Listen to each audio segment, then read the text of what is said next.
A 19-year-old college student comes to the emergency department complaining of severe central, that is right here in the center of the chest pain for the last 2 days.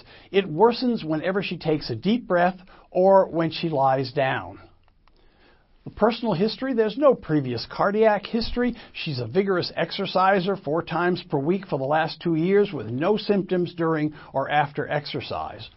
Her laboratory test shows slightly elevated white blood count. The normal white blood count is less than 10,000. She's slightly elevated at 11,200, and she has 10% of her lymphocytes are atypical.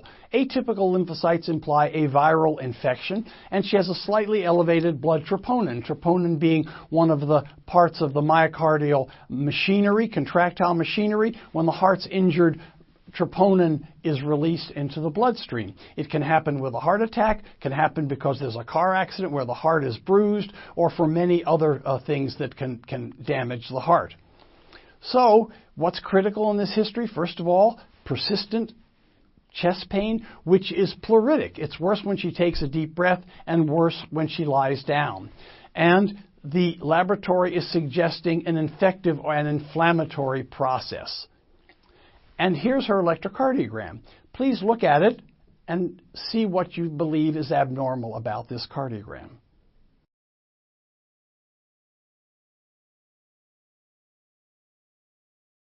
In fact, this cardiogram shows diffuse ST segment elevation. In lead 1, there's ST elevation. Lead 2, there's ST elevation. Lead 3, there's ST elevation. And also in AVF, and then across the precordium, there's ST elevation. So almost all the leads have ST elevation. And there's no reciprocal ST depression implying ischemia. The diagnosis is pericarditis, probably following a viral infection. Acute viral pericarditis. She had a little echo that showed a little bit of a pericardial effusion. Generally, the echo is done to make sure that there's not a large pericardial effusion, but it's quite common to have a small pericardial effusion with viral pericarditis.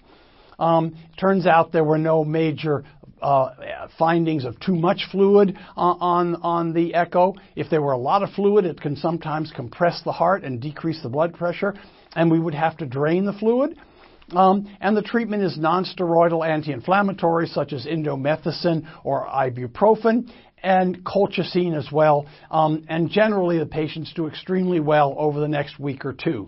If we had seen a lot of fluid and there was evidence of the heart was tamponading, that is, the fluid was squeezing the heart and decreasing cardiac output, this would require a trip to the cath lab to drain the fluid from the heart so that the heart function would improve. That's pretty rare.